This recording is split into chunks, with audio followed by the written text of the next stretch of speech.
Okay, what's up guys? So Raju coming to you here. Now, I figure I'll make this quick video. This is actually a pretty important video, so make sure you guys pay attention. I'm actually here in my home office. It's small, but it does the job.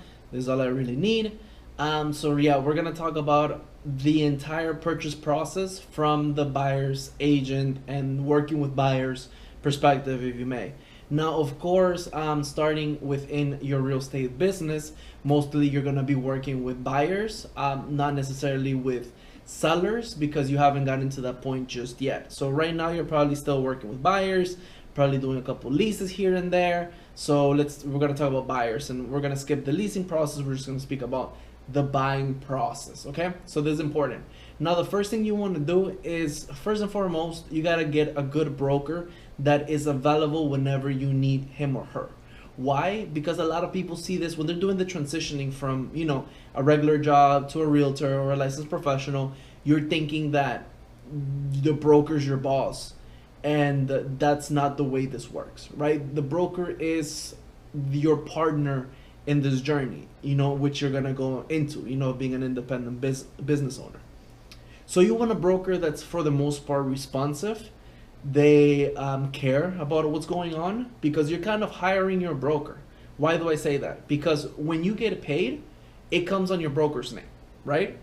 They're gonna split that with you. So obviously you get your commission, but they keep a certain percentage. If you start, it could be 30%, 20%, 10%. Some brokerages are 100%, but you don't really want to start there. You really want to get some experience, so chances are you're going to be either starting from the 70 or from the 80, right? So if you think about it, that's a lot of money. So your broker is your partner. Think about it like that. They should be attentive and responsive. If you're thinking, oh my God, I can't ask this question at 8 p.m. to my broker. Let me just wait till tomorrow. You might even lose a deal. You might lose several deals. So just keep that in the back of your head. Okay? So starting off, when you are going to submit a purchase agreement, right? It's an assets contract, of course. Basically, it's called the meeting of the minds. You're gonna be with your buyers. The buyers are gonna see the house. Oh my God, I love this house. And you're gonna think about a price. You're gonna submit a price that's reasonable to the current market value. And just to make numbers round, let's say it's 195. So the house for 195, you can either negotiate a little bit, okay, let's go in at 189, etc., depending on the market which you're in, sellers or buyers. But just to make it simple, you're gonna go in at asking price. You're gonna go in at asking price, okay? Great, asking price. So the seller sees it, oh my God, or the seller's representative, this is an amazing offer, it's at asking price, let's take the offer. Perfect. Okay, so you send the purchase agreement with a proof of funds. This can be either a loan commitment, so a pre-approval from a bank, a conventional or FHA. We'll keep it simple, just a traditional route. We don't have to go renovation or anything like that. So FHA or conventional. Now here in the state of Florida, you can submit that, you submitted the purchase agreement. You can submit it with a check. Basically, not a check, but with a proof of a deposit, an escrow letter, with having a certain amount of money in escrow, right? I always like to do 3 days, after the contract has been executed, but that's here in the state of Florida. Check your jurisdiction if you can or cannot do that, or what's more convenient for you. Whatever. Point is, you turn in the purchase agreement with a proof of funds, whether it be a pre-approval letter from a bank or approval of funds if the purchase is going to be in cash, right? Great. From that moment, the inspection period begins. Now, again, in the state of Florida, inspection period by default is 15 days. If you're in a different state, that's going to be different, whatever, 15 days. Great. So now that you have begun, you want to do two things automatically. If it's a loan, your buyer has to go and start, begin the loan process, the loan application process, when on the spot. So as soon as it's executed, if it's still a business day, so before 5 o'clock, Monday through Friday, they go ahead and begin on the spot right away. They need to furnish all the documents, apply for the loan, if you may. The pre-approval is a pre-approval, but now you want to get the loan approval. Very important. When you begin the loan approval process, there are two things that are done at the same time. You're going to be scheduling, basically as soon as the contract is executed, the bank is going to schedule the appraisal for the house, and you as the buyer or the buyer's agent are going to be scheduling the inspection for the house. They're both kind of similar, but they do different things. The inspection is really for the buyers, you know, due diligence in order to make sure that, you know, all the skeletons in the closet are gonna pop out. Very important. So, you know, here it's like roughly around $495, depending if there's a crawl space, could be a little bit more, but that's more or less the rates that are here, right? An inspector comes, checks the whole property. Oh my God, it's great. They're gonna give you 4 different reports, which is one big report. The very important ones are gonna, they're all important because they're gonna check everything, like everything, which is amazing, because it protects the buyer's interest. But the important ones are gonna be the wind mitigation and the 4-point inspection. Also, the wood destroying organisms is important. The whole report is important, but the ones that you're gonna need for the insurance are the 4-point and the wind mitigation, because we're in Florida and there are hurricanes. Okay. So basically, depending on which one comes first, you're gonna grab that report. Really, you usually get the inspection first, and then you wait till you get the appraisal, right? You're waiting till you get the appraisal because you want the appraisal, basically, which is the bank's estimate of the worth of the house, to come back at asking price or above. If it doesn't, now having the inspection report, you re-sit down and negotiate, right? Like, okay, you know, there's this, the price is this, the bank estimated it at that. How can we meet somewhere in the middle? Because the bank is only gonna loan what they feel the current fair market value is, right? Obvious. So what happens then? Okay, so let's say it came back at fair market value, 195, fantastic. What do you do now with the inspection? Now you're gonna be contacting the insurance company.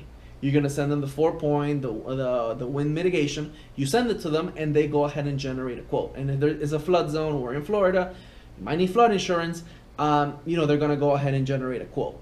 That quote, you're gonna send it to the bank, because the bank is gonna send that into underwriting and the entire approval process in order for them to go ahead and have everything approved, right? I forgot one thing. The moment that you have the contract executed, meaning that it's signed by all parties, you also have to send a copy to that. You send a copy of that to everybody. The bank, but also the title company. You're gonna request the title company to begin to open up a file for that particular property. And that's why they call it the meeting of the minds. Because you're gonna be, everybody has to meet somewhere in the middle, right? Buyer side, seller side, the bank, the appraisal, the inspection, and the insurance. Everybody's gonna be in the same field, working towards a common goal, right? So depending on, you know, it really depends on which bank does it. If it's a big bank, small bank, you know, it could be anywhere from 45, 30, you know, I've done deals in 22 days, right? Which took financing, but it just all depends on your institution. Yeah, so, you know, you move forward, everybody has to be talking, you're gonna get to know everybody because you're gonna be talking to them consistently, and then it moves down, right? Inspection's done, house is good, appraisal's done, house appraised. Now what you're really moving for is for the loan to be approved. Some banks do it really fast, some don't, some take a while. Loans approved. Now what's next? You gotta wait for closing. Before closing, what's gonna happen is that you're gonna receive the lien and title search. They're also gonna be searching your local municipality to check if there's any open permits. Open permits now, or any violations within the property, or there's something that's not done to code. Now what happens? Now, being here in Miami, you said, you know, you go to a house, you're like, oh my God, this is great, very spacious, 2,000 square feet. This is a 4-2, great. Going tax records, it's a 2-1, no permits. What happens then? It's a problem. It's gonna be a problem with the title. You know, it's gonna, not necessarily with the title, but it's gonna be a problem with the inspection. Either way, the bank is not gonna lend. You know, you can always go for a more sophisticated product like a renovation loan, FHA 203K. You can go for a commercial loan depending on what it is that you know the project is. But just to make it easier for a first-time homeowner or for someone that's looking to make this their primary residence, it's gonna present a challenge, right? So those are the last skeletons on the closet that are gonna come out. You wanna have someone that works in the city, someone that does this full time. So you wanna have a permit expediter. As you flourish in your business, you're gonna learn to assemble a team. You have a team always.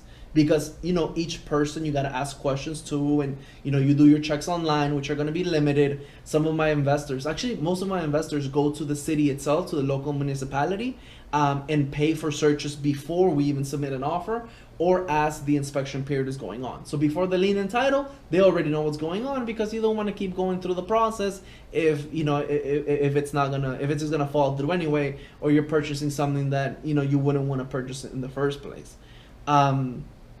You know, so that's a challenge. But let's say, for example, okay, you know, nothing's major, you know, the lien search comes out good, there's no open permits, there's no code violations. What happens? Now the day has come.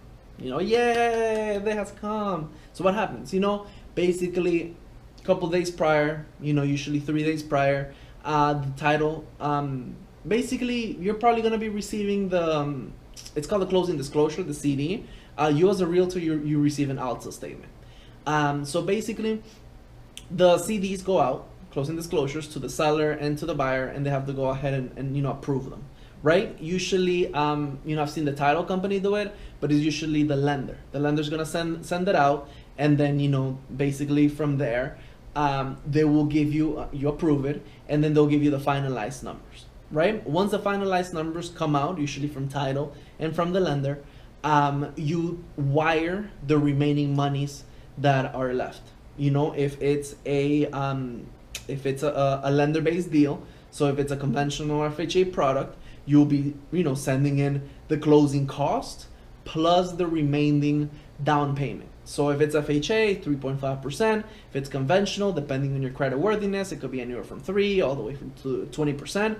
Could be more, but because conventional, but whatever, right? You wire the remaining funds for the down payment and the closing cost to the title company, right?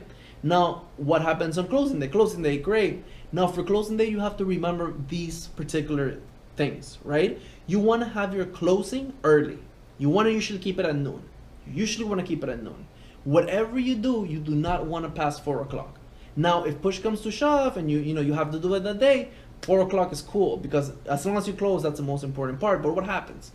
The banks cannot fund past 4 o'clock.